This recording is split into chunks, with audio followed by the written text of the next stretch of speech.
Now the Senate will come to order, and the senators will please take their seats. Those persons not entitled to the privilege of the floor will please retire to the gallery. The senators in attendance will stand and be led in prayer by the Reverend Gene Pupke, First Unitarian Universalist Church of Richmond, Virginia. After the prayer, everyone will remain standing and be led in the Pledge of Allegiance to the flag of the United States of America by Senate Page Taylor Spruill. We are blessed to come together in prayer and reflection, spirit of life that binds us all into one people and one dear commonwealth. Here are aspirations for this Senate body. As legislators and citizens, we pray that we may keep its waters, land, and air well. May we guard its wildlife, its natural beauty. May we see that the poorest among us are given opportunity and relief with dignity. May the young grow in health and wisdom. And may we do so as we treasure our opportunities for freedom, wisdom, and community. May all that is done here by these senators build our unity, increase our peace and our prosperity, so that we might fulfill the promise of a strong democracy and the gifts which we have been given. O Holy One, bless these deliberative senators, our Lieutenant Governor, and all the elected officials, the pages, the legislative staff, and security. May the sacrifice that they and their families make on our behalf result in a commonwealth that honors the holy and cares for generations of Virginians. Amen, salam, amin, ashe, blessed be.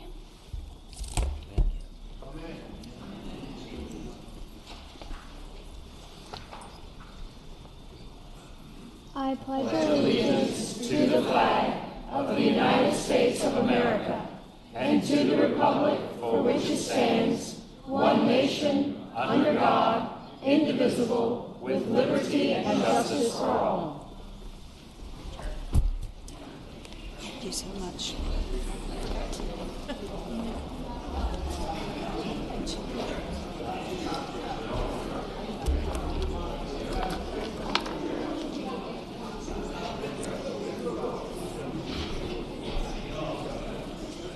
Clerk will call the roll. All those in attendance will please record their vote aye.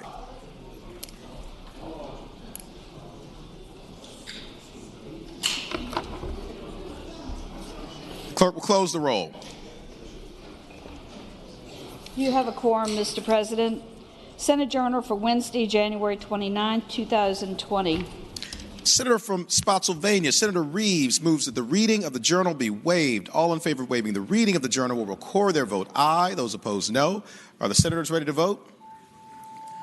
Have all the senators voted? Do any senators desire to change their vote? The clerk will close the roll.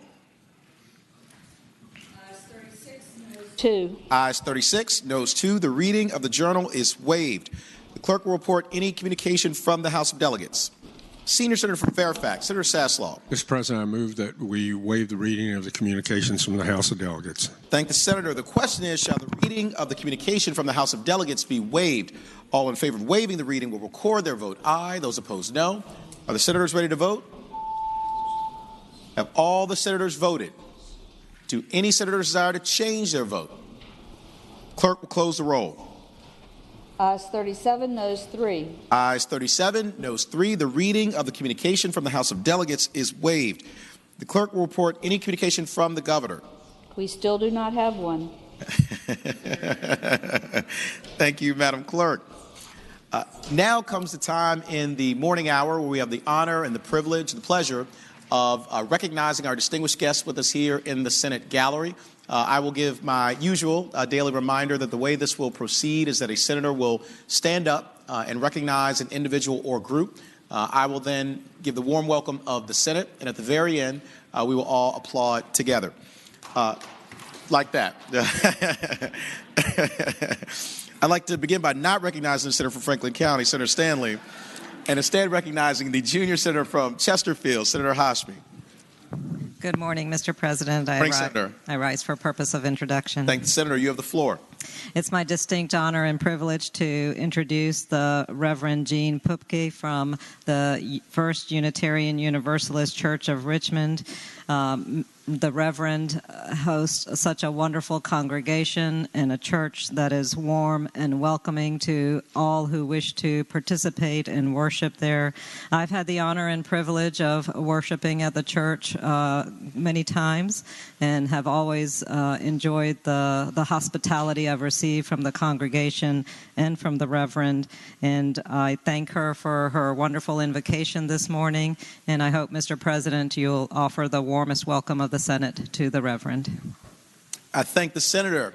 Reverend Gene Pupke, you are already standing, and we are so grateful for your presence here today and always when you come and visit us in the Senate and give us really powerful encouragement and beautiful prayer this morning. And we echo the eloquent and generous words of the junior senator from Chesterfield. Thank you for your leadership, your example. You always brighten up everyone's day when you're here in the halls, and your moral example is one that we should all follow. I would ask everyone to please join me in extending the warmest welcome of the Senate to our dear friend, the Reverend Gene Pupke.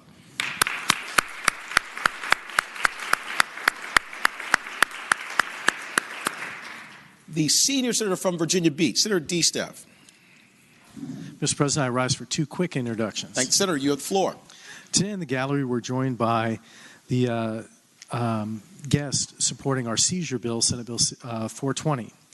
And they are Dennis and Missy Terry, Kaylee and Braley Boyce, Lowell Evans and Kathy, Christina Foster, Karen Foster, Doug Foster, Rowena Guestwick and her husband, Bree Guestwick, Christy Van Cleve and her husband, Jamie Van Cleve, Fernando Corrado. Mr. President, let's give these guests our warmest welcome of the Senate and thank them again for being here on behalf of epilepsy and seizures. I think.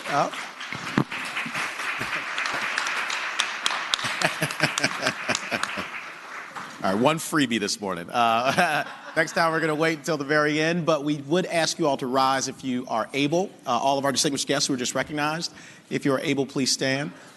Thank you all so much for being here today. We're wonderful seeing every single one of you. We're also very grateful for your advocacy and for your leadership and helping so many people around the Commonwealth of Virginia and so many families who deal with this very serious issue. So it is wonderful always to have our citizens who help us rise as a Commonwealth together. So echo the eloquent and generous words of the senior senator from Virginia Beach, Senator D. Steph. And now I would ask everybody to please join me in extending the warmest welcome of the Senate to our distinguished guests.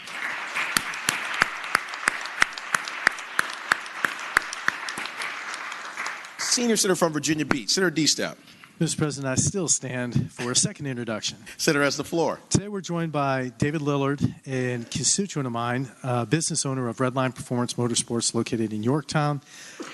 If it's broke, he can fix it. If it's an engine, he can tune it. And if you want to know the fastest thing on the road, he probably has it. Mr. President, I'd like to give the warmest welcome to David Lillard. Thank you. I thank the senator. Would David Lillard please rise in the gallery?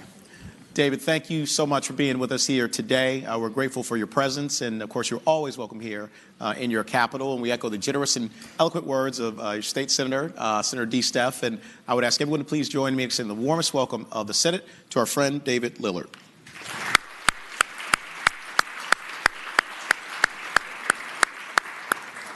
Senator from Western Fairfax, Senator Marsden. Thank you, Mr. President. I rise for two introductions. Thank the Senator. You have the floor. Thank you. It's Student Day here. I've got two introductions, and the first is from our friends down in Newport News, Virginia, from Thomas Nelson Community College. And Mr. President, these are the pipeline to the future. Our community colleges have become so much more than they ever have before, and I would like to welcome our students and staff from Thomas Nelson Community College and wish that the Senate gives them the warm welcome. Thank the Senator. Would our friends and leaders from Thomas Nelson Community College please rise in the gallery if you are able? Thank you all so much for being here today and every year for coming to the Capitol and being such great advocates, and also for all you do in our communities to provide people with educational and economic opportunity. As Senator Marsden said, you really are the pipeline to the future, and you have a very bright future ahead of every single one of you. So I would ask everybody to please join me in extending the warmest welcome of the Senate to our friends and leaders from Thomas Nelson Community College.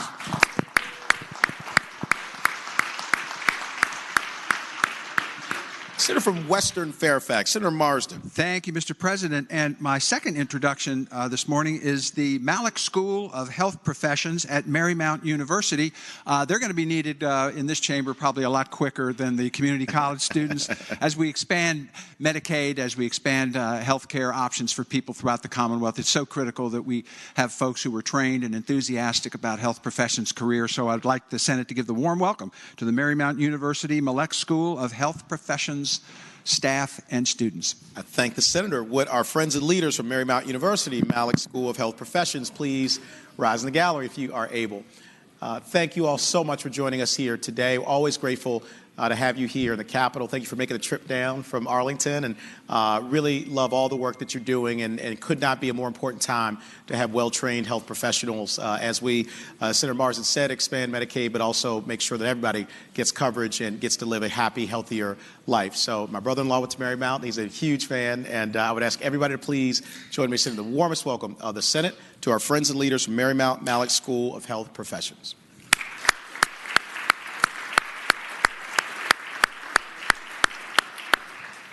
Senator from Williamsburg, Senator Mason. Thank you, Mr. President. Mr. President, I rise for the purpose of an introduction. Thank the Senator. You have the floor. Mr. President, I hope all my colleagues have seen folks from the Virginians for the Arts on the square today for Arts Advocacy Day. They're here to advocate for increases in funding, which we're seeing a bit of this year, and we're very appreciative of that. But, Mr. President, there are thousands of arts-related businesses. We know our museums, our galleries, our theaters, and so many organizations. I had folks from the symphony here today. So arts are such an important part of our community, such an important part of our culture. One of my favorite things is the educational, and in my art contest, it's gone from 25 participants to over 200. So, Mr. President, 120,000 Virginians are employed in the field of the arts, which is about $8 billion worth of economic impact. So it's an important economic development tool, but it's an incredible cultural foundation for our communities and our Commonwealth. So, Mr. President, I hope you and my colleagues will give the Virginians for the Arts a warm welcome. I thank the Senator. Would our friends from Virginians for the Arts please rise in the gallery if you are able. Thank you all so much for joining us here today in the Senate. It is wonderful to see you. I see our friends from Fairfax as well, and appreciate all of your leadership all around the Commonwealth of Virginia. And Senator Mason, who is a champion himself of and for the arts, I know is particularly happy to see you here. So thanks for all you do to lift us up as a Commonwealth and help us dream a little bit bigger. And I would ask everybody to please join me to send the warmest welcome of the Senate to our friends and leaders from Virginians for the Arts.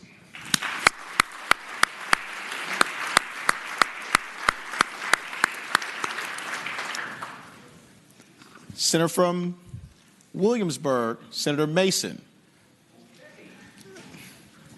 We've got another. I don't know if you wanted to recognize Peninsula Agency on Aging at all. Mr. President. Thank you, Mr. President. I rise for the purpose of an introduction. Senator has the floor. Mr. President, my friends from the Peninsula Agency for Aging are here and brought an enormous group.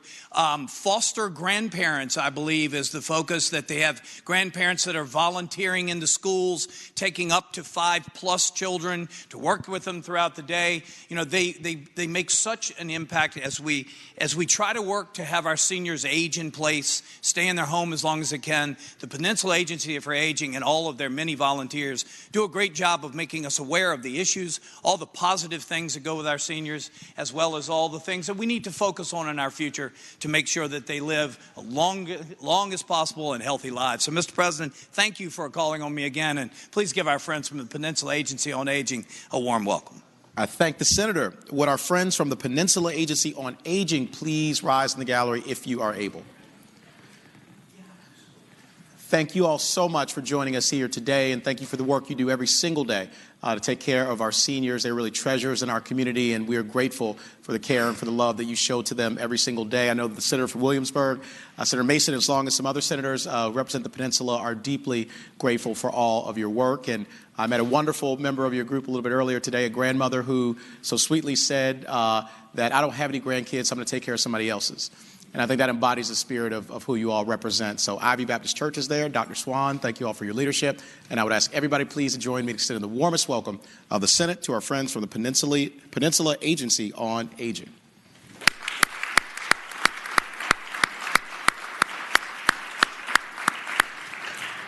Senator from Portsmouth, Senator Lucas.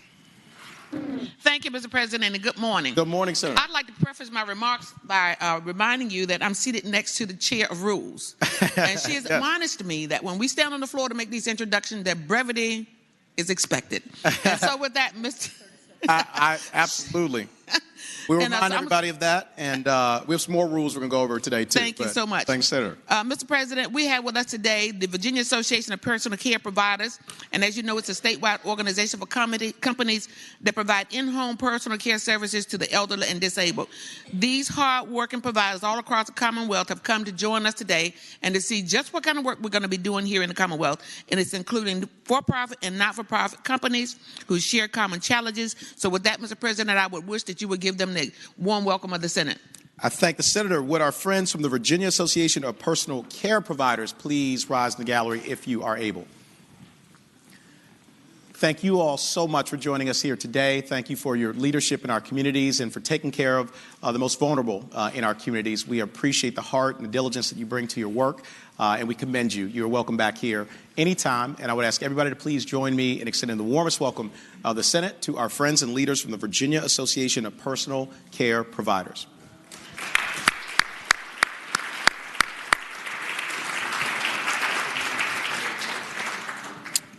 Senator from Accomack, Senator Lewis. Mr. President, rise for the purpose of an introduction. Senator has the floor. Mr. President, recognizing the new suggested guidelines for brevity, I would like to welcome to the Senate and hope we can extend the warm welcome of the Senate to Bishop Sharma Lewis and the Virginia United Methodist delegation who are visiting with us in the gallery. Thank the Senator. Would Bishop Sharma Lewis and the Virginia United Methodist delegation please rise in the gallery if you are able? Bishop, congregants, please rise.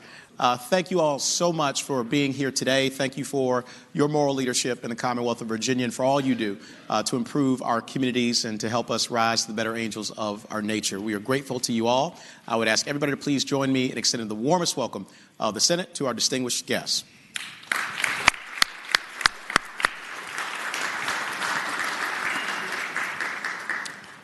Senator from Bath, Senator Deeds. Mr. President, I rise for an introduction. Senator has the floor. Mr. President, the Virginia Retired Teachers Association is an organization of almost 6,000 retired teachers and non-professional school personnel who raise money for scholarships and volunteer in our communities and schools. In 1996, this General Assembly passed a resolution recognizing January 31st as Retired Teachers Day in Virginia. There are a number of retired teachers here today visiting the Capitol as part of this recognition on Retired Teachers Day Eve. I would ask you, Mr. President, to give them the warm greetings to the Senate. I thank the Senator. Would our friends and leaders from the Virginia Retired Teachers please rise in the gallery if you are able? Thank you all so much for joining us here today, and thank you for your tremendous contributions to the life of the Commonwealth of Virginia, to our young people who represent our future. You have poured into them, and we are so grateful to every single one of you. To your soon-to-be president, who I got to meet outside, thank you for your tremendous leadership, and we are grateful to you. You're welcome back here anytime, and I would ask everyone to please join me in extending the warmest welcome of the Senate to our friends and leaders from the Virginia Retired Teachers.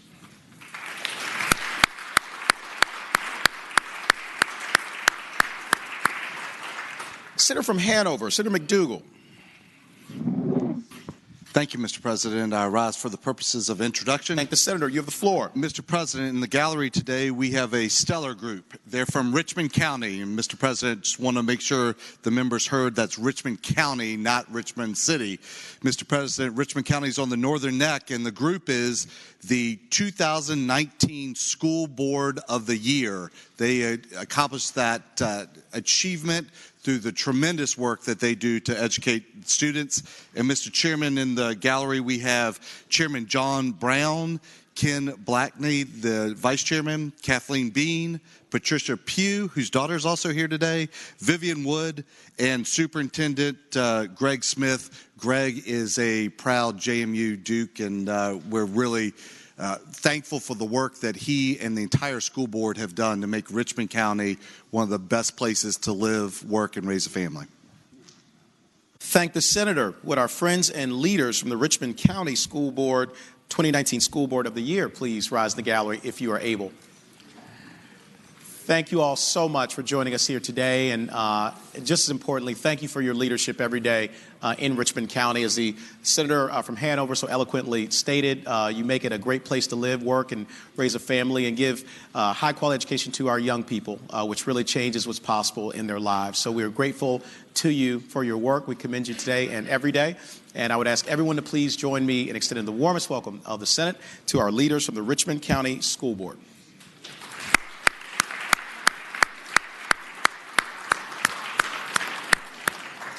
Senator from Spotsylvania, Senator Reeves. Thank you, Mr. President. I rise to request unanimous consent to introduce a bill. Thank the Senator. You have the floor.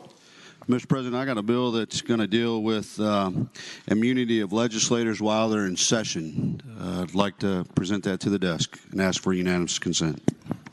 Thank the Senator. The question is, shall the Senate grant consent to introduce a bill referred to by Senator from Spotsylvania, Senator Reeves? All in favor of the motion will say aye. Those opposed, no. The ayes have it. The consent of the Senate is granted to introduce the bill.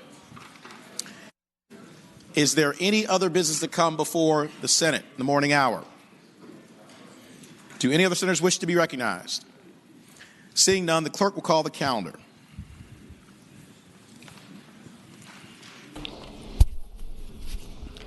Senate calendar for Thursday, January 30th, 2020. Uncontested calendar. Senate bills on third reading. Senior Senator from Fairfax, Senator Saslaw. Mr. President, I move that all Senate bills on third reading on the uncontested calendar, pages 1 through 8, that's Senate Bill 96 through Senate Bill 1084, be placed on their final passage in a block, and any senator desiring to remove a bill from the block, please do so after the clerk has read the number of the bill. Thank the Senator. The question is, shall the Senate bills on the uncontested calendar, third reading, pages 1 through 8, Senate Bill 96 through Senate Bill 1084, be placed upon their final passage in the block, with the understanding that any senator desiring a bill be removed from the block will do so after the clerk has read the number of the bill. All in favor of the motion will say aye. Those opposed, no. The ayes have it. The motion is agreed to. The bills are before us in the block. Clerk will read the number of the bills. Senate Bill 96, Senate Bill 105, Senate Bill 244, Senate Bill 257, Senate Bill 281, Senate Bill 284, Senate Bill 428, Senate Bill 410,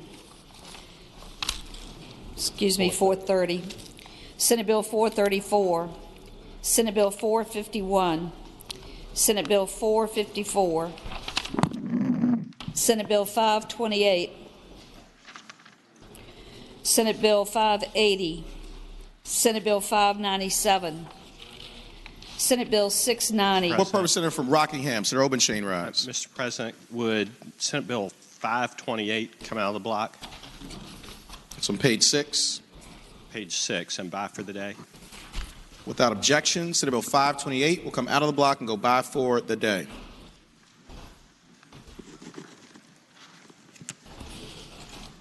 Senate Bill 690, Senate Bill 900, Senate Bill 1036, Senate Bill 1084. Question is, shall the bills in the block pass? That is all bills. For what purpose does the junior senator from Richmond City, Senator Morrissey, rise? Thank you, Mr. President. I think your mic's not on, Senator. Do you see if your microphone's on?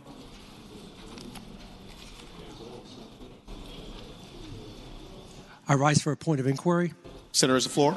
I direct the body to pages 4 and 5 of the uncontested calendar, and I'm looking at Senate Bill 428, Patron Servile, Senate Bill 430, Patron Servile, Senate Bill 434, Patron Servile, Senate Bill 451, Patron Servile, and I'm wondering if it wouldn't be more practical, in addition to having an uncontested calendar and a regular calendar, just to have a Servile calendar. That's not in the rules either.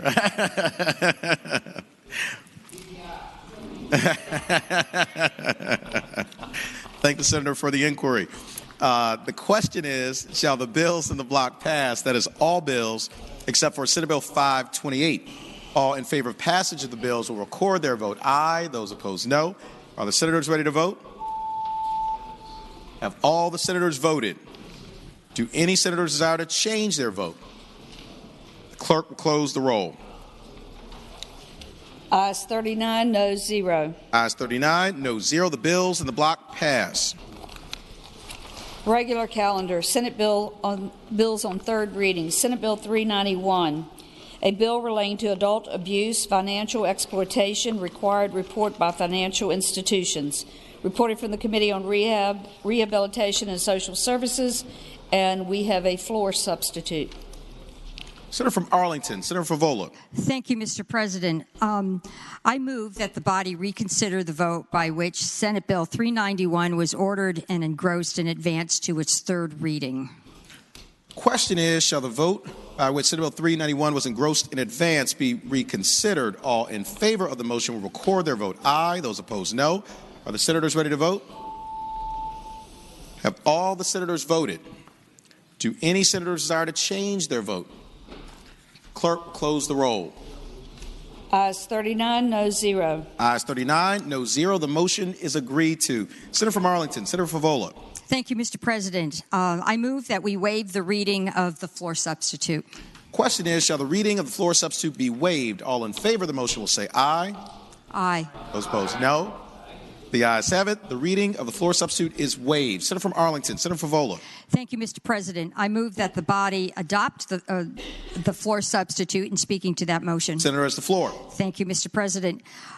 What this substitute does is it removes an individual staff member associated with a financial institution has a mandatory reporter if there was a suspicion of financial abuse when it comes to an adult. So that is removed. And if you go to line 169 of your amendment, there's a paragraph that talks about financial institutions and the fact that their staff may execute a transaction or may delay a transaction, may refuse to disperse funds if the financial institution believes in good faith that there may be a cause of exploitation, financial exploitation. This language, 109 through 118, was actually adopted by this body just last year. What my amendment does, or what this substitute does, is in addition, once a financial institution has made a determination using their own policies that exploitation could be at risk, that financial institution would be required to report their action within 5 business days to the local Department of Social Services or the Adult Protective Services hotline. I think this is a good amendment. I think it gets us to where we need to go. Social Services tells us that since 2017, there has been a 30% increase in financial abuse of our older adults, and they expect that this is being underreported because it's hard to keep track of financial abuse. It's not always reported. My point is there really is a problem. We believe that this is the appropriate solution. Many stakeholders were at the table when we worked out this amendment, so I respectfully ask that the body adopt the amendment. Thank you, Mr. President. Thank the senator. For what purpose, Senator from Prince William, Senator McPike rise? Thank you, Mr. President. Speaking to the motion. Senator has the floor. This does extend the work that the senator from Rockingham worked on last year. It provides just simply, as the senator from Arlington explained, the provision that once they refuse a transaction, they become a mandated reporter. And so it does help move the needle a little bit further, so I do support the amendment and ask the body to adopt it. Thank you, Mr. President. Thank the senator. Do any other senators wish to be heard regarding the floor substitute? Seeing none, the question is, shall the floor substitute be adopted? All in favor of the motion will say aye. Those opposed, no. The ayes have it. The floor substitute is adopted. Senator for Prince William County, Senator McPike. Thank you, Mr. President. I move to engross and advance the bill to the third reading. Thank you, Senator. The question is, shall the bill be engrossed and advanced to its third reading? All in favor of the motion will say aye. Those opposed, no. The ayes have it. The bill is engrossed and advanced to its third reading. Senator from Prince William. You leave it there? Okay.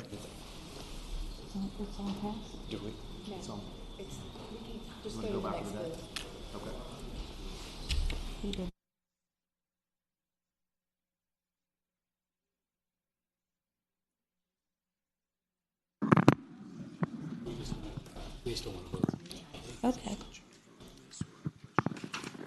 Senate Bill 116, a bill relating to death penalty, severe mental illness. Reported from the Committee on the Judiciary. Senator from Arlington, Senator Favola. Thank you, Mr. President. I move that the bill pass, and speaking to the motion. Senator has the floor. Thank you, Mr. President. What this bill does is it is a sentencing bill.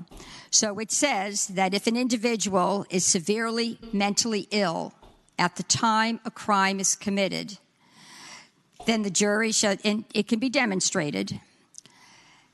Again, defense counsel and prosecutors can call witnesses, et cetera, then the judge can direct the jury to remove the death penalty as an option. The person can still be found guilty. The person can be sentenced to life in prison. It removes the death penalty, again, for severe mental illness at the time the crime was committed. This body passed the bill last year with it was actually a 36-4 vote. And the context for this bill is many folks indicated to me that there's a need for another option. Right now we have not guilty by reason of insanity, which is a very high bar, and I'm sure some of the lawyers in this body can speak to that. But there are situations where the death penalty should not be applied if, in fact, we're trying to follow guidance that had been issued by the Supreme Court in other cases where they talk about culpability. For example, in 2002, the Supreme Court held in Atkins versus Virginia that it's unconstitutional to execute defendants with, quote, mental retardation.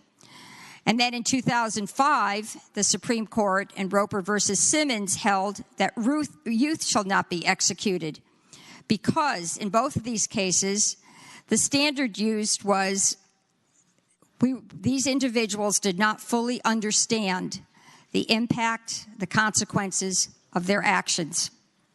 And the court reasoned that it would be cruel and unusual punishment to apply the death penalty in situations such as I described. One would have to conclude that if an individual has a severe mental illness, that individual would not fully understand and be able to comprehend the impact of his or her actions. I think we are a compassionate society. I think we want to implement justice in as fair a way as possible.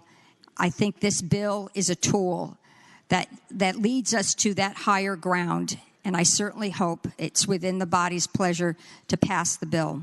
Thank you. For what purpose does the Junior Senator for Richmond City, Senator Morrissey, rise? Thank you, Mr. President. I rise to speak in support of the... Senator has the floor. Thank you, Mr. Speaker. Thank you, Mr. President. I want to point out to the body the following. This bill requires that there be empirical evidence that there's some type of active psychosis or psychotic symptoms that are going on. And after that has occurred, that has not prevented the defendant from being tried on the guilt and innocence stage. What this bill does is say that if it's a trial by jury in a capital case or a trial by judge in a capital case, if that evidence of that substantial mental illness comes out, that the death penalty cannot be imposed. I hope it strikes others or is as obvious to others in this body as it is to me that the following occurs.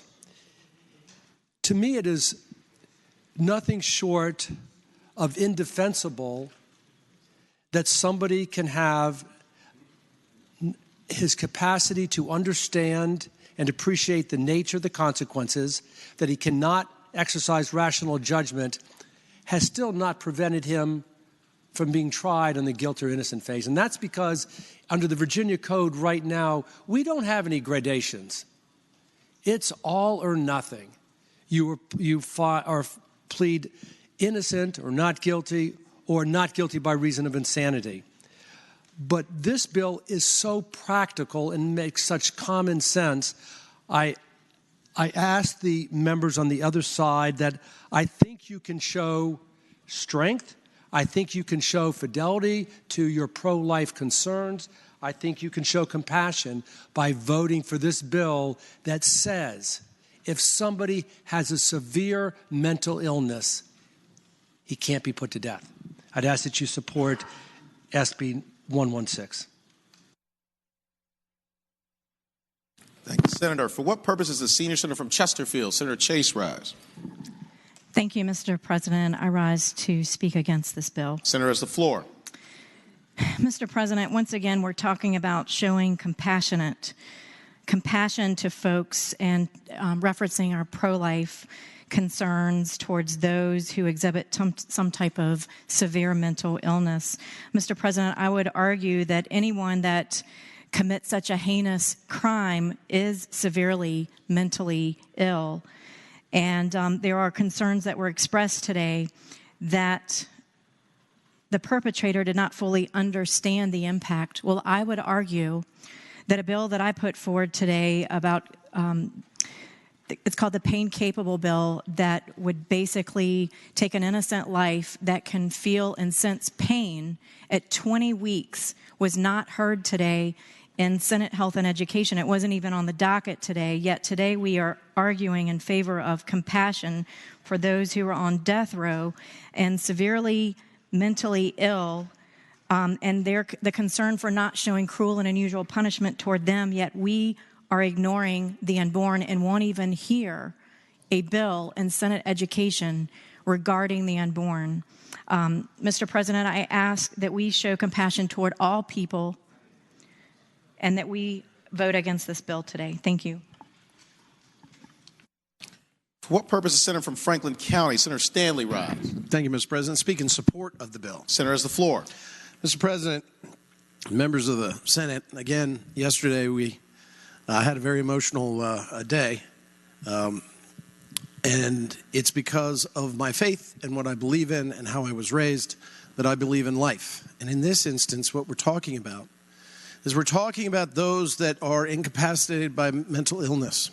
And because of that incapacity, should they be put to death? I said yesterday, and I meant it, and I'll say it again. The criminal justice system is not perfect. Never has been. Will never be. There have been people who have lost their lives at the hands of government who did not commit a crime. Up in this gallery, I've introduced you to two gentlemen who were wrongly accused of crimes that they did not commit and served 25, 27, 30 years of their lives, lost their liberty, lost their freedom. If we were a perfect government system, then perhaps if we got it right every time in the criminal justice system, then the ultimate price might be paid. But on principle alone, we do not have the power that our Creator has to take life. We do not have the authority to do it, moral or legal or otherwise. And for this, what we're talking about is someone, a human being, who is helpless, much like the unborn. So I stand here consistent to my beliefs and my faith and my logic. Those in my party, those that are conservatives, may take another view, and that's their right. But ladies and gentlemen, if we believe in life, then we should believe in life. And if we believe that the government cannot take life because someone is made and rendered helpless because of their mental incapacity, then how can we take life of those unborn babies? How can we take those life? Because they haven't even had the chance at it. They are as helpless as the person that you seek to assist and keep alive in this instance. It is ironic that we stand here today at the threshold of probably what we're going to have another argument on, which is the death penalty overall. And Mr. President, I tell you now, I will support that bill. I will vote for that bill, just as I will vote for every bill that preserves life of the unborn. And if we're going to be consistent, If we're actually going to be human and consistent, then we all should take one position that is consistent. Don't vote for a life bill and then vote against a death penalty bill. Make sure morally and legitimately that we have a policy here in Virginia that is consistent with life, because life matters. And for those that cannot help themselves, like the unborn, they deserve as much consideration as we are giving to Senate Bill 116 and the implications drawn from that measure. And I thank you, Mr. President. Thank the Senator. For what purpose is Senator from Henrico? Senator Dunham rise. Thank you, Mr. President. I rise to speak to the bill. Thank you, Senator. You have the floor. Mr. President, I'd like to associate my comments with those of the Senator from Franklin and simply say that I deeply believe that every human life is valuable and deserves to be treated with dignity. I will support this bill, as I will say I have in the past, because I do believe that all life should be protected by law as is intended in the Constitution and the 14th Amendment. So thank you, Mr. President. Thank the Senator. Do any other senators wish to be heard regarding Senate Bill 116? For what purpose does the senior senator from Chesterfield, Senator Chase, rise? Thank you, Mr. President. I rise to complete my statements on Senate Bill 116, speaking against this bill. Senator has the floor. Mr. President, I stand in support of protecting innocent life, but unfortunately, there are those who commit heinous crimes that are so heinous that they take the lives of many people. And I'm thinking of the Harvey murders right here in Richmond, in which an entire family was bludgeoned to death. Mr. President, I would argue an eye for an eye, a tooth for a tooth, and that those who were killed that day, the Harvey murders, justice needs to be provided in that situation. And while I agree on the protection of innocent life, I do feel like justice also needs to be served, and that those in this body are here to provide that justice. Thank you, Mr. President. For what purpose, Senator from Roanoke County, Senator Suderline, rise? Thank you, Mr. President. Just speaking very briefly. Senator has the floor. The admonishment of an eye for an eye or tooth for a tooth was the preaching of limiting and restraint. When that was said and recorded, it was speaking against the vengeance of 7 times justice, and it was of restraint. And so a lot of folks have said a lot of things about this bill that were important to be said, but I just needed to say that at this time. Thank you.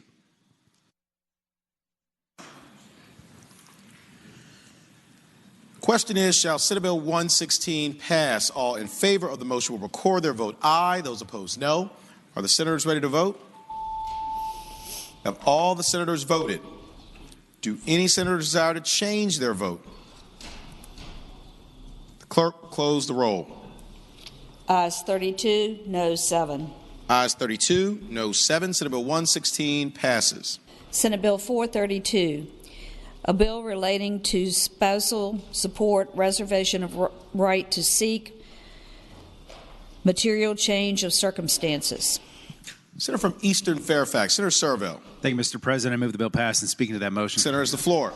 Folks, this is a pretty simple bill, but just to give you a quick understanding of it, when people get divorced, the Virginia Code allows you to seek a reservation of your right to seek spousal support. If you're not getting spousal support, that means you can come back at some future time to get it. And there's been some lack of clarity in the law as whether when you come back in a year or 2 or 3 or 4 to ask for that spousal support, whether you have to show anything's changed between now and then. And this just makes clear that you have to show there's been a change. There's been circuit court judges around the state coming to different conclusions about this, and the bar wanted some clarity. The Family Law Coalition supports this, and I would ask that we pass the bill. Thank the Senator. Do any other senators wish to be heard regarding Senate Bill 432? Seeing none, the question is, shall Senate Bill 432 pass? All in favor of the motion will record their vote aye. Those opposed, no. Are the senators ready to vote? Have all the senators voted? Do any senators desire to change their vote? Clerk will close the roll. Ayes 37, noes 0. Ayes 37, no 0. Senate Bill 432 passes. Senate Bill 834, a bill relating to affordable housing dwelling unit ordinances. Senior Senator from Richmond City, Senator McClellan. Thank you, Mr. President. I move that Senate Bill 834 pass. And speaking to the bill. Senator has the floor.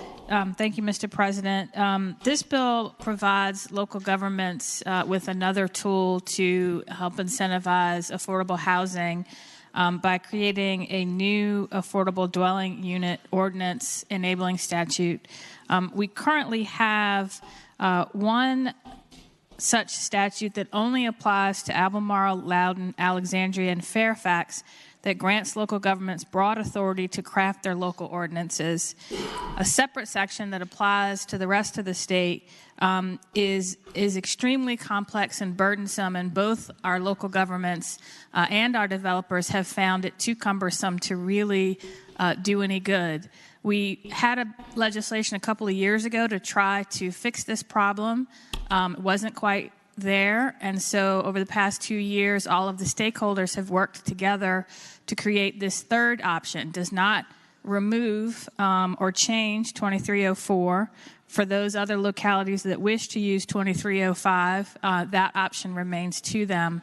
But this is a new option that'll be a little more flexible for the rest of our localities. A lot of stakeholders from local government, the developer community, the affordable housing advocates worked a very, very long time to come to this consensus, and I ask that the bill pass. Thank the Senator. Do any other senators wish to be heard regarding Senate Bill 834? Seeing none, the question is, shall Senate Bill 834 pass? All in favor of the motion will record their vote aye. Those opposed, no. Are the senators ready to vote? Have all the senators voted? Do any senators desire to change their vote? Clerk will close the roll. Ayes 27, noes 12. Ayes 27, noes 12. Senate Bill 834 passes. Senate Bill 869, a bill relating to notice by localities. Senior Senator from Virginia Beach, Senator DeSteff. Mr. President, I move the passage of Senate Bill 869. Speaking to that. Senator has the floor. Mr. President, what Senate Bill 869 does is provides that if a locality has submitted in a timely manner notice or request related to a planning or zoning matter to a newspaper for general circulation of the newspaper, and it fails to be published at no fault of the locality, that it shall be deemed meeting the public notice if they've published it at least 3 weeks prior on their website. With that, I move the passage of Senate Bill 869. Thank the Senator. For what purpose is the Senator from Accomack, Senator Lewis, rise? Would the gentleman yield for a question? Will Senator yield? Happy to do so. Senator yields. You have the floor. Would the gentleman, is it true that during the testimony and presentation of this bill before the local government committee that there was a representation, there's an ongoing study with all the major stakeholders involved with this particular issue? Senator has the floor. Mr. President, Senator Lewis, absolutely, and that's why there's a reenactment clause on line 121 that this shall sunset in 2022. Further question? And also, would the gentleman, if the gentleman yield for another question? Yield. Absolutely, Mr. President. Yield. You have the floor. And also, would the gentleman acknowledge that there are several people still within this Commonwealth without access to the internet and therefore not access to any websites of any municipalities? Senator has the floor. Mr. President, Senator Lewis, absolutely. All right. Thank you, Mr. President. Thank the Senator. For what purpose is Senator from Fairfax City, Senator Peterson, rise? The gentleman yield for a question. Will Senator yield? Mr. President, absolutely. Senator yields. You have the floor. I'd ask the gentleman, what is Planning District 23? Senator has the floor. Mr. President, Senator from Fairfax, Planning District 23 is the Hampton Roads Planning District area. Further question? Further question. Senator yields. Senator yield. Mr. President, happy to. Yields. You have the floor. I'd ask the gentleman, why are we doing a separate policy for Hampton Roads as opposed to doing one statewide policy? Isn't that confusing for our local governments and media? Senator has the floor. Mr. President, if the gentleman from Fairfax would like to have that as a friendly amendment, I'm happy to receive that as a friendly amendment. But specifically, the problem in my district, in Planning District 23 in Virginia Beach specifically, this has been an ongoing problem that while I was there 8 years ago, 10 years ago, it used to happen every once in a while, now is happening extremely frequently and costing a lot of time and effort both on the part of the developers, planning district, the planning commission, and the city council, who has to re-advertise and re-advertise and re-advertise, push meetings back, which, as we know, time is money, Mr. President. And when you're developing a piece of project, because it's not advertised in a timely manner, then that becomes the issue. So with this, and again, what happens generally in my district, they don't just put it in the newspaper once 4 weeks out. They put it 3 weeks out, 2 weeks out, and then the week of. So specifically in Planning District 23 with my newspaper, this would actually get in there at least 2 or 3 more times after the first time that it was missed. Further question? No further questions. Senator. Thank you, Mr. President. Thanks, Senator. For what purpose, Senator from King George? Senator Stewart, rise. Speak to the bill, Mr. President. Senator, has the floor. Thank you, Mr. President. Members of the body, this is a bad policy in Hampton Roads. It's a bad policy across the state. I don't know any other way to say it, and I hate to speak against my friend from Virginia Beach, but the whole idea here of putting this in the newspaper is so that the neighbors and those affected by it have notice and they can talk about it and talk to their local government officials and be aware. It impacts them. It has an effect on their lives, and they should get the opportunity to tell that to their local government officials. It's almost like with this bill, we would punish the citizens who would be affected by the project because, and frankly, the responsible thing to do is if you're putting this advertisement in the paper, call the newspaper and say, I sent you this ad to run on such and such a date. Can you verify that you have placed it to be run? That's the way to cure this whole problem. We don't have to punish the citizens. I hope you vote no. Mr. President, if I may address the gentleman from King George's Senator, has the floor. Debate on this. What happens, and I've been there when this has happened, is it's put in the newspaper. They go 3 to 4 days out where they'll put the request in. If it doesn't go exactly at 30 days or the 4 weeks before, then the next day, actually that evening, the clerk is calling the editor and calling the board on that, saying, hey, we asked for this to be put in. We paid for this to be put in. It didn't get put in. So what they normally do, they'll put it in the next day for the newspaper. So for those who read the newspapers, it's not that it's not going in. It is going in. It's just not going in within the 30 days, which is required under FOIA. And it's, again, at no fault to the locality. So, Mr. President, I don't believe that we should be penalizing the locality, penalizing the developer, penalizing anybody if it goes in a day late, again, at no fault to the locality. And with that, Mr. President, if there's no more questions, I'll move the passage of this fine Senate Bill 869. Okay, I think we had a couple more. For what purpose is the Senator from Lynchburg? Senator Peake, rise. Thank you, Mr. President. I was going to ask the patron if this bill could go by temporarily. Mr. President, if the gentleman would ensure that I have 30 days notice, he's paid for it, for the advertising before him. No, I'm happy to let it go by temporarily. Without objection, Senate Bill 869 will go by temporarily.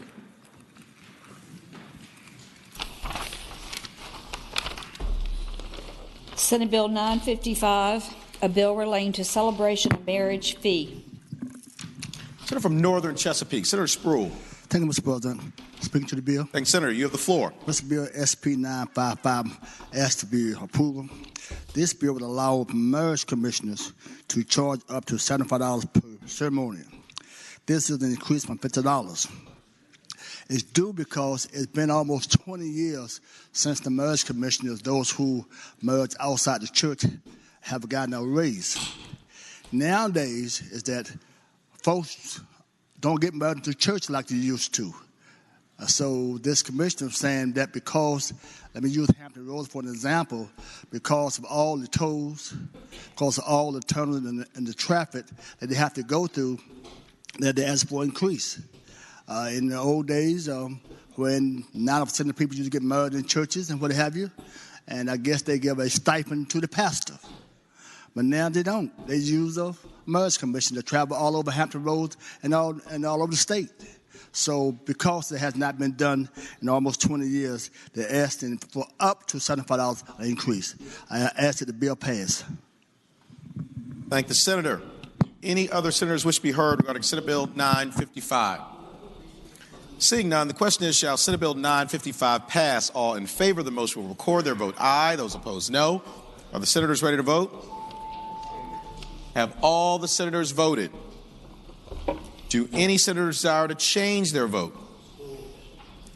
The clerk will close the roll. Ayes 21, noes 18. Ayes 21, noes 18. Senate Bill 955 passes. Uncontested calendar, Senate bills on second reading. Mr. President? Senator from Arlington, Senator Favola. That passed. Having voted on the prevailing side of 955, may we ask for reconsideration? A member would like to correct his vote.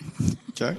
Question is, shall the vote by which Senate Bill 955 passed be reconsidered? All in favor of the motion will record their vote aye. Those opposed, no.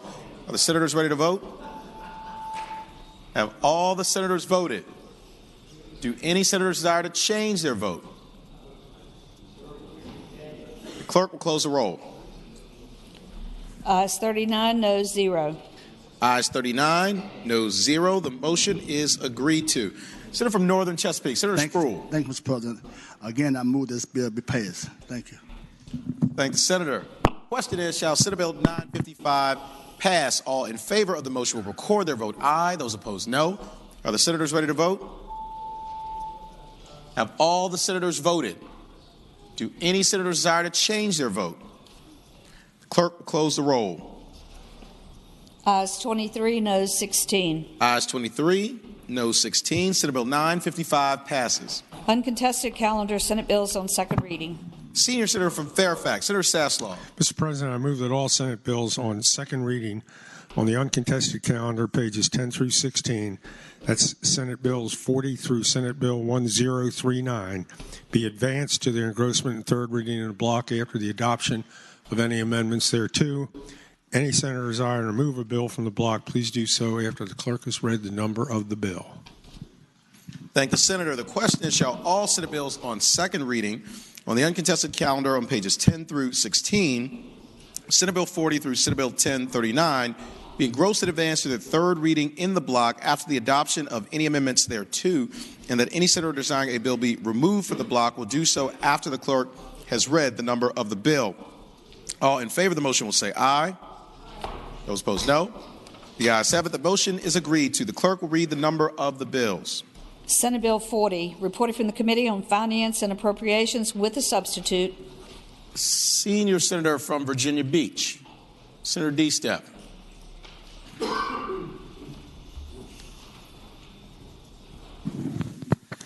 Mr. President, I move the committee amendment. Thank you, Senator. The question is, shall the committee amendment be adopted? All in favor of the motion will say aye. Those opposed, no. The ayes have it. The committee amendment is adopted. Senate Bill 54, reported for the Committee on Finance and Appropriations with amendments. Senior Senator from Chesapeake, Senator Cosgrove. Thank you, Mr. President. I move that we accept the amendments, which is just basically the clause. Thank the senator. The question is, shall the committee amendments be agreed to? All in favor of the motion will say aye. Those opposed, no. The ayes have it. The committee amendments are agreed to. Senate Bill 362, reported from the Committee on Finance and Appropriations. Senate Bill 423, reported from the Committee on Commerce and Labor with amendment and from the Committee on Finance and Appropriations. Senior Senator from Virginia Beach, Senator D-Steph. Mr. President, I move the committee amendment. Thanks, Senator. The question is, shall the committee amendment be adopted? All in favor of the motion will say aye. Those opposed, no. The ayes have it. The committee amendment is adopted. Senate Bill 569, reported from the Committee on Education and Health with amendment and from the Committee on Finance and Appropriations with a substitute. Senator from Henrico, Senator Donovan. Thank you, Mr. President. I move the substitute. The committee amendment. Thank the senator. The question is, we need to reject it to get to the substitute. Does the senator want to with the recommendation to be rejected on the amendment to get to the sub? Thank you so much, Mr. President. That's exactly what I meant to move, that we reject the amendment so that we can get to the substitute. Thank the Senator. With the recommendation that it be rejected, the question is, shall the committee amendment be adopted? All in favor of the motion will say aye. Those opposed, no. The noes have it. The committee amendment is rejected. Senator from Henrico, Senator Thank you Donovan. so much, Mr. President. I now request that we move the finance substitute. Thank the Senator. The question is, shall the committee substitute be agreed to? All in favor of the motion will say aye. Those opposed, no. The ayes have it. The committee substitute is agreed to. Senate Bill 605, reported from the Committee on Commerce and Labor with a substitute and from the Committee on Finance and Appropriations with an amendment. Senator from Hanover, Senator McDougal. Mr. President, I move the committee substitute be agreed to. From the Committee on Commerce and Labor. Thank the Senator. The question is, shall the committee substitute be adopted? All in favor of the motion will say aye. Those opposed, no. The ayes have it. The committee substitute is adopted. Senator from Hanover, Senator McDougal. Mr. President, I also move that the committee amendment from the Committee on Finance be agreed to. Thank the Senator. The question is, shall the committee amendment be agreed to? All in favor of the motion will say aye. Those opposed, no. The ayes have it. The committee amendment is agreed to. Senate Bill 651, reported from the Committee on Finance and Appropriations. Senate Bill 652, reported from the Committee on Finance and Appropriations, and there is a floor amendment. Senator from Northwestern Fairfax, Senator Boysko. Mr. President, I move that the reading of the amendment be waived. Thank the Senator. The question is, shall the reading of the floor amendment be waived? All in favor of the motion will say aye. Those opposed, no. The ayes have it. The reading of the floor amendment is waived. Senator from Northwestern Fairfax, Senator Boysko. Mr. President, I move that the amendment be agreed to. Thank you, Senator. The question is, you want to speak to it, Senator? It's simply a clarifying amendment. The bill is to allow county employees who have retired from their retirement pension system to enter into the same county's police pension system, if so moved, and it just clarifies that they've got to already be in the same county, that they can't come from outside of the county. Thank the Senator. Question is, shall the floor amendment be agreed to? All in favor of the motion will say aye. Those opposed, no. The ayes have it. The floor amendment is agreed to. Senate Bill 671, reported from the Committee on Finance and Appropriations with amendments. Senator from Williamsburg, Senator Mason. Thank you, Mr. President. Mr. President, I move we agree to the committee amendments. Thank the Senator. The question is, shall the committee amendments be adopted? All in favor of the motion say aye. Those opposed, no. The ayes have it. The committee amendments are adopted. Senate Bill 828, reported from the Committee on Commerce and Labor with amendment. Senator from Accomack, Senator Lewis. Mr. President, I move we accept the amendment from the Commerce and Labor Committee. Thank the Senator. The question is, shall the committee amendment be adopted? All in favor of the motion will say aye. Those opposed, no. The ayes have it. The committee amendment is adopted. Senate Bill 1019, reported from the Committee on Finance and Appropriations with a substitute. Senator from Franklin County, Senator Stanley. Senator from Franklin County, Senator Stanley. Thank you, Mr. President. I now move that the committee substitute be agreed to. Thank the Senator. The question is, shall the committee substitute be agreed to? All in favor of the motion will say aye. Those opposed, no. The ayes have it. The committee substitute is agreed to. Senate Bill 1039, reported from the Committee on Finance and Appropriations. Question is, returning to page 9, Senate Bill 869. That's not in this section. That's in a different section. Oh, sorry about that. Mr. President. Senior Senator from Virginia Beach, Senator DeStep. If we can take that by for the day, I'd like to prepare an amendment on it. Well, let's do this vote first. But hold, sure. Hang right there. Question is, shall the Senate bills be engrossed in advance to their third reading? All in favor of the motion will say aye. Aye. Those opposed, no. Mr. President, just parliamentary inquiry. Yes.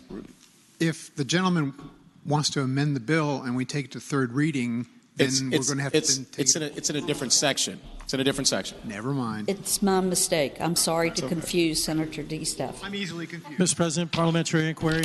Yes. Did I just hear the clerk say she made a mistake? No one is perfect. As you were, Mr. President. It was nice knowing you, Senator.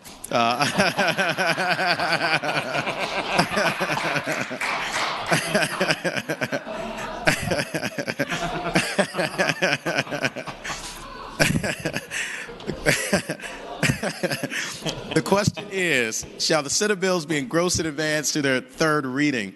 All in favor of the motion will say aye. Aye. Those opposed, no. The ayes have it. The bills are engrossed in advance to their third reading. Now, as I move your desk to Broad Street, Senate Bill 869. Mr. President, speaking to you live from Broad Street. Senior Senator has the floor. I'd like to take Senate Bill 869 by for the day. Without objection, Senate Bill 869 will go by for the day.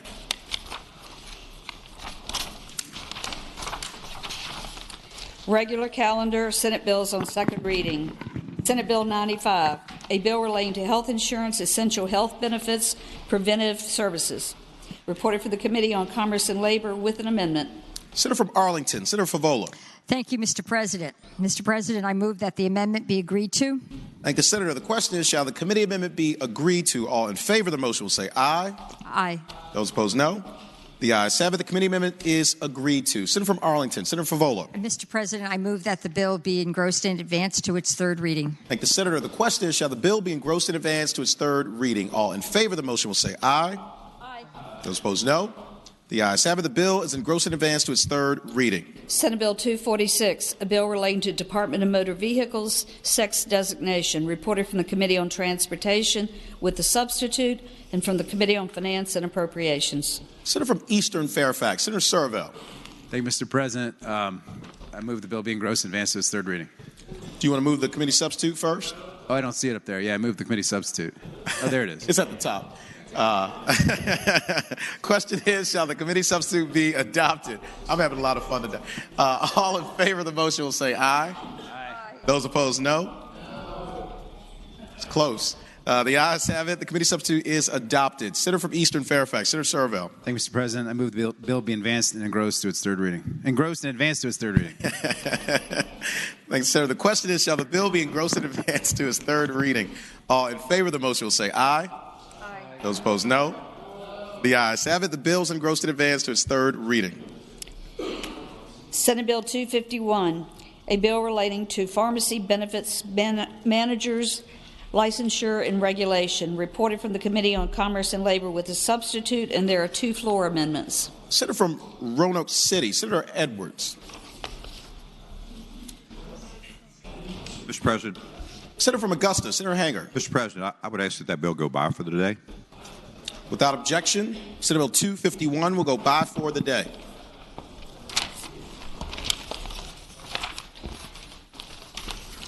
Senate Bill 345, a bill relating to workers' compensation, presumption of compensability for certain diseases. Reported for the Committee on Finance and Appropriations. Senator from Loudoun, Senator Bell. Thank you, Mr. President. Move the bill be engrossed and passed on to its third reading, and speaking to the motion. Nope. You don't need to speak to it. Yep, you're all good. Thank you. Thank you, Mr. President. No, thank you. The question is, shall the bill be engrossed in advance to its third reading? All in favor of the motion will say aye. Aye. Those opposed, no. The ayes have it. The bill is engrossed in advance to its third reading. Senate Bill 404, a bill relating to health insurance short-term limited duration medical plans. Reported from the Committee on Commerce and Labor with amendments. Mr. President. Senator from Southern Fairfax, Senator Barth. Yes, I move that bill be passed by for the day. Without objection, Senate Bill 404 will go by for the day. Senate Bill 480, a bill relating to covenant not complete low-wage employees civil penalty. Reported from the Committee on Commerce and Labor. Senior Senator from Virginia Beach, Senator DeStaff. Mr. President, I move we engross and advance this to the third constitutional reading. Thank the Senator. The question is, shall the bill be engrossed in advance to its third reading? All in favor of the motion will say aye. Aye. Those opposed, no. The ayes have it. The bill is engrossed in advance to its third reading. Senate Bill 578, A bill relating to a system for early childhood care and education establishment licensure, reported from the Committee on Finance and Appropriations with a substitute. Senator from Northern Fairfax, Senator Howe. Thank you, Mr. President. I move the substitute be agreed to. Thank the Senator. The question is, shall the committee substitute be agreed to? All in favor of the motion will say aye. Aye. Those opposed, no.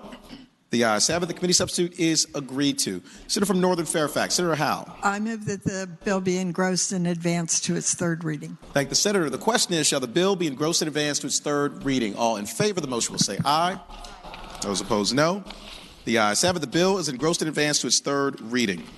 Senate Bill 662, a bill relating to prohibiting employers from retaliating against employees for reporting employee misclassification civil penalty, reported from the Committee on Commerce and Labor. Senator from Northwestern Fairfax, Senator Boysko. Thank you. I move that it be engrossed and passed to its third reading. Thank the Senator. The question is, shall the bill be engrossed and advanced to its third reading? All in favor of the motion will say aye. Those opposed, no. The ayes have it. The bill is engrossed and advanced to its third reading. Uncontested calendar, Senate bills on first reading. Senior Senator from Fairfax, Senator Saslaw. Mr. President, I move that all Senate bills on first reading on the uncontested and regular calendars, pages 20 through 30, that's SB 168 through Senate Bill 1090, that the rules be suspended and the first constitutional reading be dispensed with. Thank the Senator. The question is, shall the rules be suspended in the first reading of the titles of Senate bills on the uncontested and regular calendars, pages 20 through 30, Senate Bill 1068 through Senate Bill 1090 be dispensed with? All in favor of the motion will record their vote aye. Those opposed, no. Are the senators ready to vote? Have all the senators voted? Do any senators desire to change their vote? Clerk, close the roll. Ayes 37, noes 0. Ayes 37, no 0. The reading of the titles is dispensed with. Senior Senator from Fairfax, Senator Saslaw. Mr. President, I move that the memorial resolution on page 31. Senator, sorry, before we get there, can we go to bottom of page 30? When have those go by for the day, the ones that we just I said, okay. The memorial resolution. Excuse me. Yeah. That's okay. I would now move that all said bills on the first constitutional reading go by for the day. Thank you, Senator. The question is, shall the Senate bills on the uncontested and regular calendars now on second reading go by for the day? All in favor of the motion will say aye. Those opposed, no. The ayes have it. The bills will go by for the day. Memorial resolutions. Senior Senator from Fairfax, Senator Saslaw. Now, Mr. President, I move that the memorial resolution on page 31, HJR 149, 158, and 83, and SR 15 be considered in the block in the usual manner, waiving the reading of the resolutions thereof, with the understanding any senator desiring to move from a resolution from the block do so after the clerk has read the title of the resolution. I thank the Senator. And as I pose the question, would ask everyone to please take their seats as we do the memorial resolutions. The question is, shall the memorial resolutions on page 31, HJR 149 through SR 15, be considered in the block in the usual manner, waiving the reading of the resolutions thereof, with the understanding that any senator desiring a resolution be removed from the block will do so after the clerk has read the title of the resolution. All in favor of the motion will say aye. Those opposed, no. The ayes have it. The motion is agreed to. The resolutions are before us in the block. Clerk will read the titles of the memorial resolutions. House Joint Resolution 149, celebrating the life of Maya LaFawn Smith.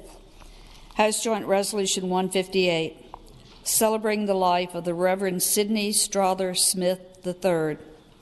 Senate Joint Resolution 83, celebrating the life of the Honorable Mary T. Christian. Senator from Hampton, Senator Lott. Mr. President, could Senate Joint Resolution 83 come out of the block? Without objection, Senate Joint Resolution 83 will be removed from the block. Senate Resolution 15, celebrating the life of Esmond B. Lambert. The resolutions will be agreed to in the usual manner. All those in favor of agreeing to the memorial resolutions will please rise.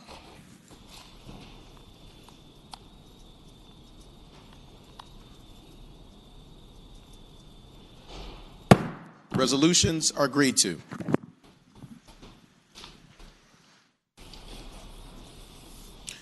Senator from Hampton, Senator Locke. Thank you, Mr. President. I ask the Senate Joint Resolution 83 be agreed to. And speaking to the resolution. Senator has the floor. Thank you, Mr. President. I knew Mary Christian prior to her becoming a member of the House of Delegates. She was my colleague at Hampton University.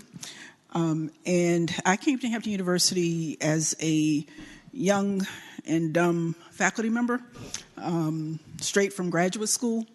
And so, and at that time, she was the dean of the School of Education. And and I was an instructor. So generally called by a lot of people as one of those young teachers. So could learn a lot from someone who had been at Hampton for a long time. She was a graduate of Hampton Institute and had worked her way up from being in the laundry room and being a secretary at Hampton to going away to college, going away to graduate school, and coming back to Hampton and working her way up to becoming the dean of the School of Education.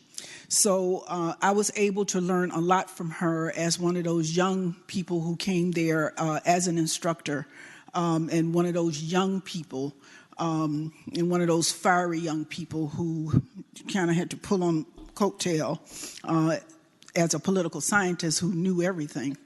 Learned a lot from her. So when she first ran for the House of Delegates, she ran as an independent because she certainly couldn't get the nomination of the party as one of those fiery independents.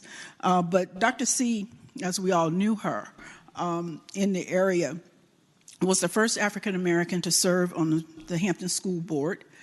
She had made her way into the political arena in the city of Hampton. Everybody knew who Dr. C was. Once she got here, she served on the Appropriations Committee. She served on Joint Rules. And we all knew Dr. C in Hampton, not necessarily so much for what she was doing up here, but she was a thespian. And I don't know that very many people knew that about her. And wherever she would go, she would always bring this flair for drama into the room. And reciting poetry, reciting Langston Hughes, and others into anything that she would say or do. And so when she retired, she didn't necessarily retire. She would hold fort at her house. For everyone in the community. So anyone who wanted to engage in the political arena, you knew that you had to go by Dr. C's house in order for her to give you her blessing. And for the longest time, Dr. C never ever called me by my name. She always called me Sojourner. So finally I said, Dr. C, why are you calling me Sojourner? And she said that she'd had a conversation with this man who said, oh, I was on the city council in Hampton, and I was a mayor, and he had said, oh, that Mayor Locke, she ain't nothing but the truth. And so she said from that point on, she started calling me Sojourner for Sojourner Truth. And from that point on, she just, whenever she saw me, it was always, hey, Sojourner, how are you doing? And I don't think she ever called me by my name from that point on. It was always, hey, Sojourner. And so I think that in the city of Hampton, she was a giant of a person. Everybody knew Dr. C. Everybody respected Dr. C.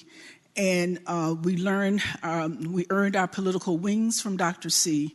And I saw her at least 3 or 4 days before she passed because she was at the NAACP banquet. And so I think that if there was anyone who was a political giant, it was Dr. Mary T. Christian. And so I think that when we adjourn today, that we would do so in her memory. Absolutely. The resolution will be, for what purpose, Senator from Fairfax City? Senator Peterson, rise. Mr. President, rise briefly to speak to the resolution. Senator has the floor. Mr. President, ladies and gentlemen of the Senate, when I was a young pup in the House of Delegates, I think there's a couple of us that were here. Mary Christian was our colleague. And I cannot think of a kinder, more gentler person to serve with. She never had a harsh word for anybody. She was very kind enough to introduce me to the Hampton NAACP when I was making a very futile stab for statewide office in 2004. And was just the nicest lady. She also invited me to be part of the Sunrise Caucus, which was a Bible study that she and Vic Thomas, of all people, held on Tuesday mornings. Talk about representing different ends of the Democratic Party and different ends of the state. But they were wonderful people, and I treasured her greatly as a friend, and I second the motion of the gentlelady from Hampton. Thank the senator. Do any other senators wish to be heard regarding the resolution? Seeing none, the resolution will be agreed to in the usual manner. All those in favor of agreeing to the memorial resolution will please rise.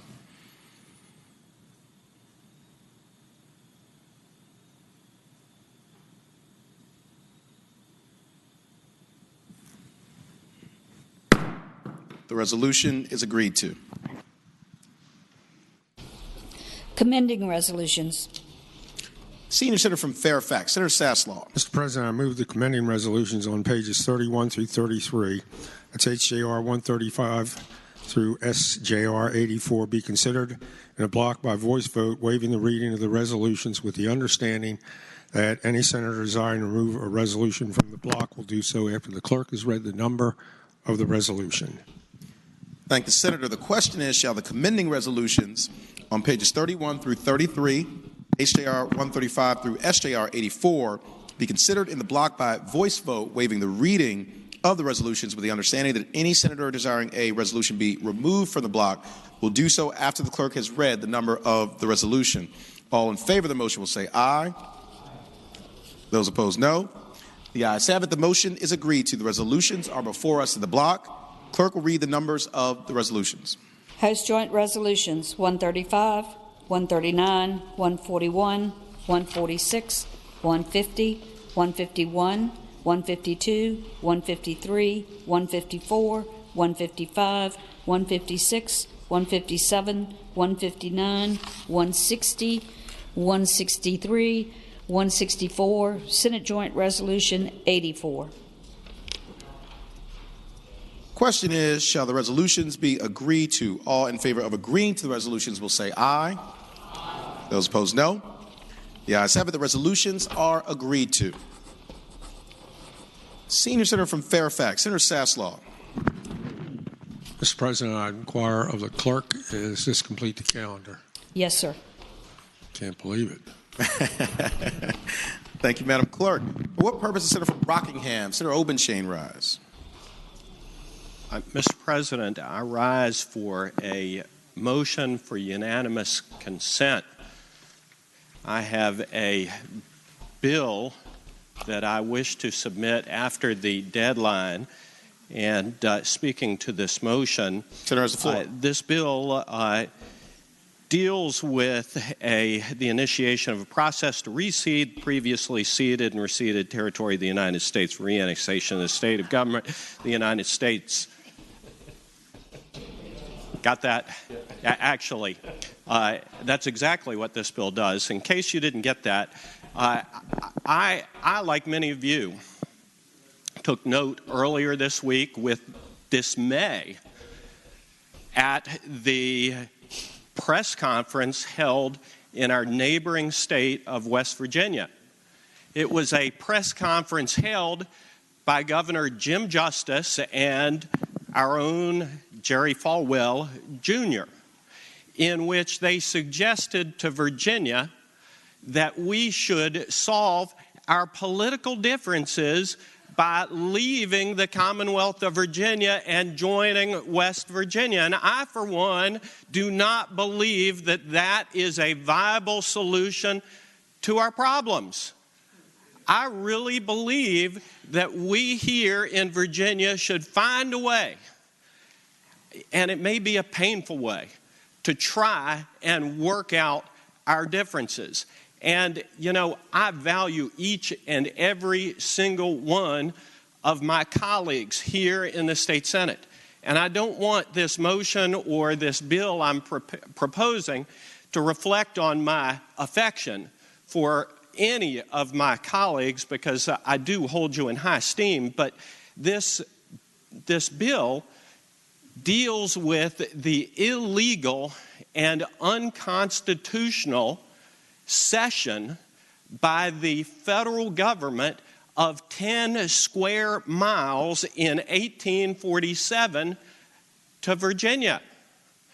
I don't know whether my friends in here who are students of American history remember this from their civics class or their history classes.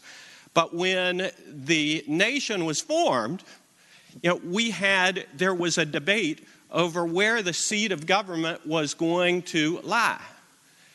And there was a compromise made in 1790 pursuant to which Maryland and Virginia ceded a total of 100 square miles for the creation of the federal district. And the federal district lay on the north and south side of the Potomac River, and everything was proceeding swimmingly until about the 1840s, when the debate over slavery really started to raise its ugly head. And in Virginia, in my part of the state, and in Southwest Virginia in particular, there was a strong abolitionist movement that was gaining steam in Virginia.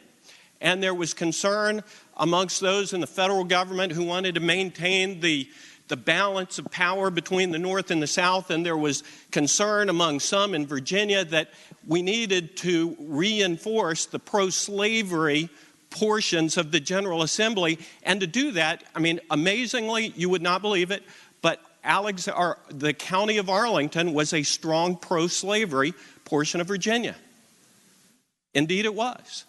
And the solution to firm up the pro-slavery forces in Virginia was to cede Arlington County back to Virginia, to give the Virginia legislature 2 more pro-slavery legislators to counteract the people in Senator Stanley's part of the state, and my part of the state, and Senator Hanger's part of the state, who wished to be more progressive.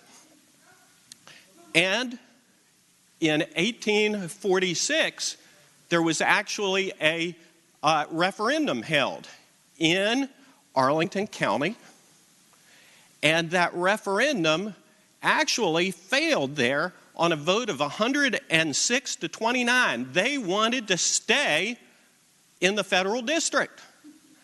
Yet the federal government ignored that, and they moved forward with the retrocession of that 10 square miles to the Commonwealth of Virginia. However, there were serious constitutional questions about the constitutionality of that move. Congress, you see, and the federal government has the power in the Constitution to accept property. Our founding fathers who drafted the Constitution recognized that they needed a seat for the federal government, and they built that power into the Constitution expressly to accept territory. But there's no constitutional power for the federal government to give that territory back. And, rather than having my part of the state or Southside Virginia or some other portions of the state, Fairfax County might be tempted to join Governor Justice and West Virginia, and I don't want that. I don't want that. So I believe that we need to seriously debate this alternative that would allow 95%, 98% of the land mass of the Commonwealth of Virginia to remain Virginians.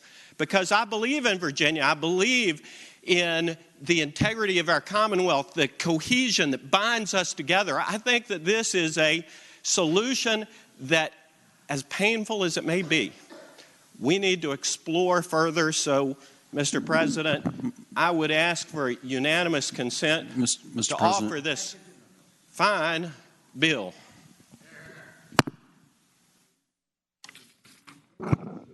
Last will be heard on the motion. For what purpose, Senator from Fairfax City, Senator Peterson rise? I rise to object to the motion. The Senator has the floor.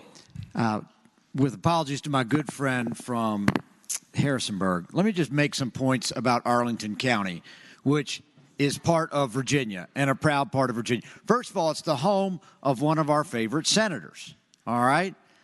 Secondly, half my employees live there. If you own a business in Northern Virginia, all the young people live in Arlington now, which means if Arlington left, they'd have to be paying D.C. taxes, okay? So I'd probably lose them. Number 3, it's the home to some of the finest bars in Northern Virginia. Restaurants. Number 4, it has the highest Starbucks per capita of any community, probably in the world. Number 5, if Arlington County is no longer part of the Commonwealth of Virginia, some of the statutes in this building you may have to relocate because that person would no longer be a Virginian. And you might want to think about what I'm saying to you. Because if I mention that name, I'll probably cause this whole building to melt down. Okay? So the bottom line is Arlington has been a part of Virginia's history. From the time of the Civil War up until today. I may not always agree with the folks in Arlington. Sometimes I do. But the bottom line is they've been great people. Great Virginians, I might add. And so I will object to your motion. I'm going to keep them here, and let's work harder to make them feel part of this great Commonwealth. Thank you. For what purpose does the senior senator from Fairfax, Senator Saslaw, rise? Mr. President, I appreciate the remarks by the senator from West Virginia. But I was wondering, since he's in the mood for changing things, whether he would be willing to support a constitutional amendment or bill to allow the 8th planning district to become its own state, leaving Virginia with looking not much like, much different than the state he was talking about.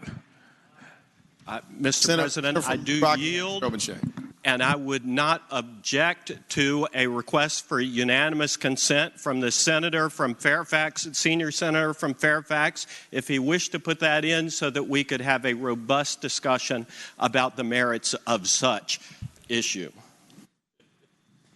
For what purpose does Senator from Alexandria, Senator Eben, rise?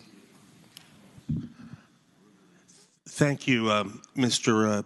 President. I rise to object to considering the bill at this point. Senator has the floor. I represent south side of, or a part of the south side of Arlington, what is today Arlington County, and at the time the senator refers to was called Alexandria County. Why he wants to allow our arugula-loving, Prius-driving, latte-drinking, Birkenstock-wearing, important economic drivers of the state economy to go away is beyond me. And I would point out that at the start of the Civil War, West Virginia left us. And I would instead invite West Virginia to join us, to come home, to do what they broke away from. And they, too, would benefit from being Virginians, as were so many other states. So we've solved the Civil War, have them come home, and if you send us off to the District of Columbia, we're going to have a lot of people smoking marijuana legally. Let's start with decrim. For what purpose does the senator from Western Fairfax, Senator Marsden, rise? Thank you, Mr. President. Would the gentleman from Rockingham yield for a question? Will the senator yield? You're not going to object. I yield. No, I yield. You have the floor. What do you think we can get for it? What do you think we can get for it?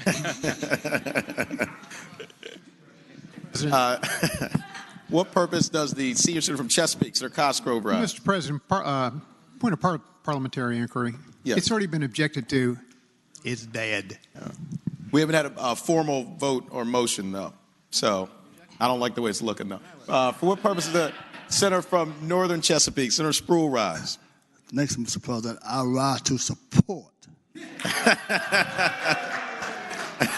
For years, I've been calling Northern Virginia the other state. And I'm trying to determine what is Charlottesville included or not.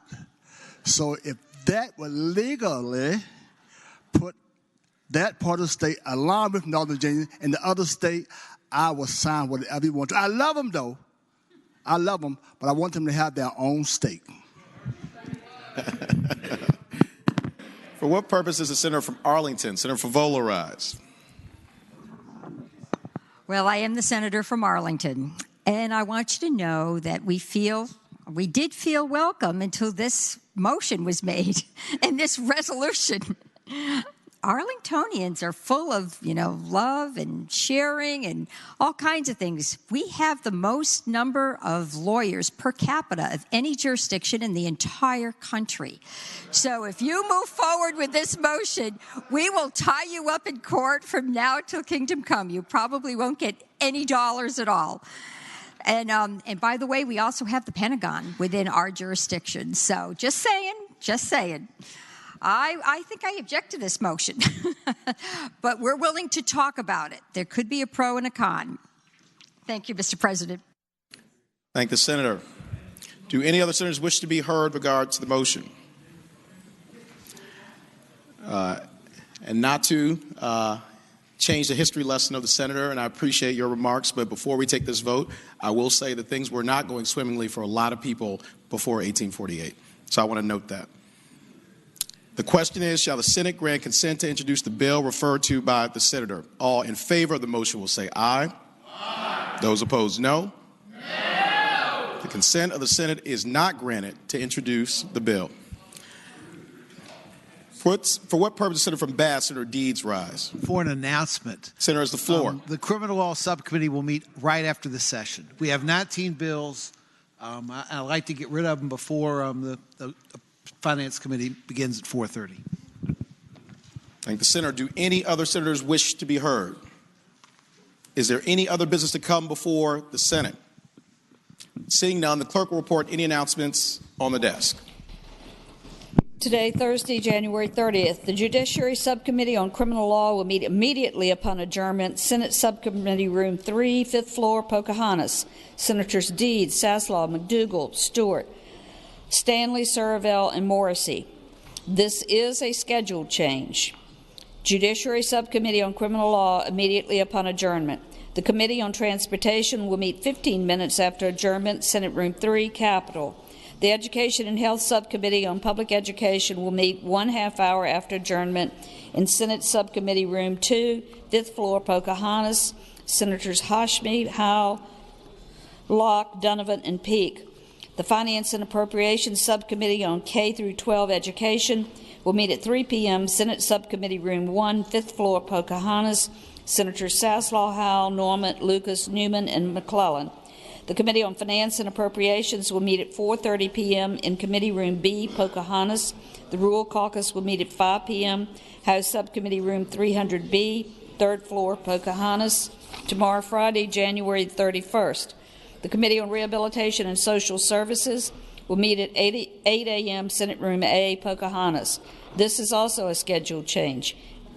Rehabilitation and Social Service, 8 a.m. Senate Room A, Pocahontas.